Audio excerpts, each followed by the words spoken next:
Now, you heard Jody talk about some of that, and Matt and Rosso. We know the IR stuff. We know campers and the climbers and that leasters, meaning, and that leaster, it's crazy. I can do this. This is what I'm doing over here. I can be this. This is what I am now. This is what I can make. This is what I'm making now. Ah, crap, I'll stay over here. It's insane. But the attitude, as we know, drives our behavior. And behavior, we know, because you guys are students of Sandler, has 3 subsets. So when we look at the behavior piece, it's goals, plan, and actions. And when we look at goals, it's long-term, short-term, and monthly or dailies. And of course, your plan has to correlate with your goals. So your plan is long-term, short-term, and dailies too. And of course, your plan has to be created, it has to be tracked, and it has to be edited. But that's not the magic dust. The magic dust is you got to do the plan. That's action. Action has 3 subsets. You all know them: discipline, vitality, and guts. Discipline, vitality, and guts. Now, we all have to have what I consider 20 seconds of courage. 20 seconds of courage is when you're sitting there and your brain says, do this, and your heart completely freaks out. Your belly button says, no way, get the hell out of here. Who's ever going to know you don't say it? You do. That's it.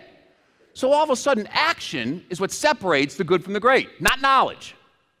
So if we look at this thing called action, and we look at guts and discipline and vitality, guts are important. You're sitting there and you got to do that movement. You got to say what you're supposed to say. That takes guts. But I think, if you look at it, just having guts creates comfort zones. Guts reinforce when you need to, you will. That's not change. When you put your back against the wall and you have to make money, you need to see more people, you have to grow, you will do more work. When you get that work coming in, then what do? We slow down, i.e., comfort zone. So in your hot list, potentially, I think one of the most important rules that we have is you got to do a little bit all the time, not a lot some of the time. Doing a lot some of the time creates comfort zones.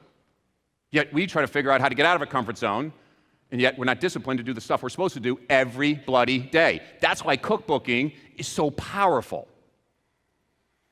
So, got to make sure when we look at this thing that we understand this is a great filter, but it may not answer all the questions. Because we look at technique, technique's easy, qualify, close, and present. We know that stuff.